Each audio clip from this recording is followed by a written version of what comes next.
Hello everybody and welcome back to my channel. We recently purchased this Farberware chest freezer and we didn't really know anything about it. In fact, I had never heard of this brand having or making freezers, so I was quite curious about it. We actually found it on sale for, I believe it was $139 at Fred's of all places.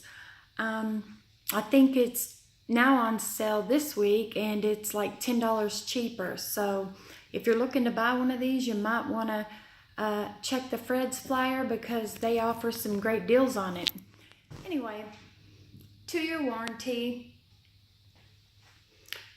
5.1 cubic feet, adjustable temperature, manual defrost drain, removable basket, space-saving flat back design. And it shows the controller at the bottom of it, Energy Star. You can't even see where the drain is on this diagram, but anyway, let me flip this on. Flip this on over. Adjustable temperature, manual defrost drain, removable basket, space-saving flat back design. Basically what the other side said, and this is the particular one that we purchased. Okay, I actually like this freezer. It's been working out really good for us. What I don't like is this manual defrost. Boy, that is going to be a headache when it needs defrosted.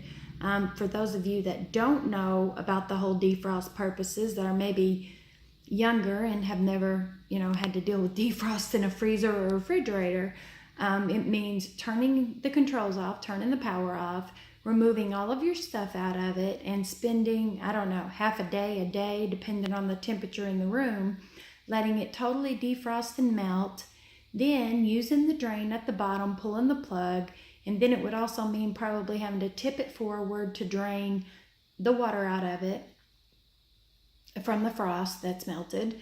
And then you would also have to use, I'm assuming, a towel to dry the excess moisture in there, because the minute you turn it back on, that's just going to freeze again. So then you have to turn it back on, let it get cold, then put your stuff back in it. I mean, it's just a hassle and basically a day-long process. And I just don't like that. But again, that's just me. To somebody else, that may be a very minor detail. Okay, now here is the freezer. Like I said, I believe this one is in black, but I think it also comes in the color white.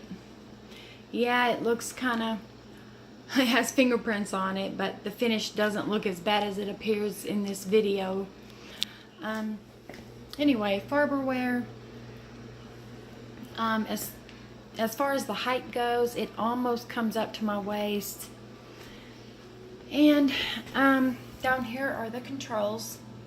The light goes on and off intermittently to show you that it is still working. And then there's the on-off control from 1 to 7. Now, the instruction book said initially when you plug it up to put it on number 4. That is outrageous. It froze everything way too hard, including ice cream. It was like cement. That may be a good thing to most people, but I didn't like it. So then I turned it down a little lower than 4. It was still the same thing. Now it's there and it's still keeping stuff very, very frozen. So I'm definitely gonna be moving that on down to like 3 to see if that still keeps stuff frozen, but yet not so frozen that I can't even dip my ice cream out, because I really, really like my ice cream. So anyway, and down here's the drain plug. I don't know if you can see it, but that's the plug that you would actually pull out to drain it when you're defrosting it. Now, the outside of it, I don't know if you'll be able to see here, it doesn't have a traditional handle on it. right here like what you would expect to open it. It instead, on both sides, left and right, has this little indentation where you can easily open it. Then you go down the side of it, and it has this very, very large danger warnings, type sign. Another sticker there, none of which do I like. I'm going to try to remove that without leaving too much residue on there. My lighting is bad, sorry. It has this very, very large plate cover. I'm assuming the compressor's behind there. I'm sure it's for ventilation. Anyway, it's very unsightly. I don't like that at all. I wish they could have put it in the back of it. And also, there's the corner. And then right there is the power cord. That close to the front. I find that to be absolutely ridiculous, and I hate that factor.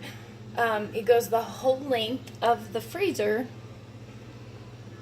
And, that just doesn't look good at all, being able to see your plug. I think it just should have been in the back of the freezer. I don't know, I guess for whatever reason they couldn't do that. But very disappointed there. Okay, so here's the freezer. Now, my freezer's kind of a mess. This is the problem with a chest type freezer. You have to just set everything in it. And it's deep, and you have to lean over to try to get your stuff out of it. And you also have to stack your, kind of stack your stuff in there. And to get to something on bottom, you have to totally make a mess and disrupt everything up on top of it. I just really don't, I'm learning I don't care for these chest type freezers. Down the road, I would really like to get an upright freezer. It would be a lot easier to organize. So anyway, my freezer's kind of a mess right now, but it will serve as being able to show you the inside of it. It opens very, very easy, and that's what the lid looks like. Now, it does come with this basket. I do like that. It's removable if you want to pick it up out of there.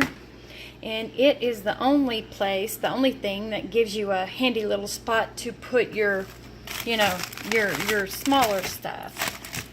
So anyway, and then, it's deep on down in there. And then it also has like that L-shaped area that raises up. I'm sure that's just compensating for the compressor. It kind of takes up your freezer room. However, it does at the same time give you additional room to store stuff. So, it's not all bad, I guess. My main concern, though, with it is it appears to be frosting up really quick. I mean, we haven't had it long, and already, look at the ice buildup. I don't even know. Can't even see where it ends, but yeah, that ice is getting pretty thick and in a short length of time. And so that means that I'm going to have to go through that dreaded process, or dreaded to me process, of trying to defrost it. And, you can see it over here as well. So, yeah, I'm not happy at all with that aspect of this freezer. But aside from that, yeah, it seems to be a good freezer. It does its job, does what it's supposed to. But again, yeah, it looks like it does need wiped off. But the finish of it isn't shiny and appealing like I feel like it should be. Also, they've taken little care in little details. Like right there, this is insulation that they didn't even bother to remove. Just little subtle things kind of make me think that not much is put into these freezers. But anyway, for $139, I can't really complain. And it is doing its job. So would I suggest this Farberware 5.1 chest freezer? Yeah, I would suggest it. Thumb up. For $139, I'm not really sure that you could beat it. Yeah, so I would suggest it. Until next time, bye-bye.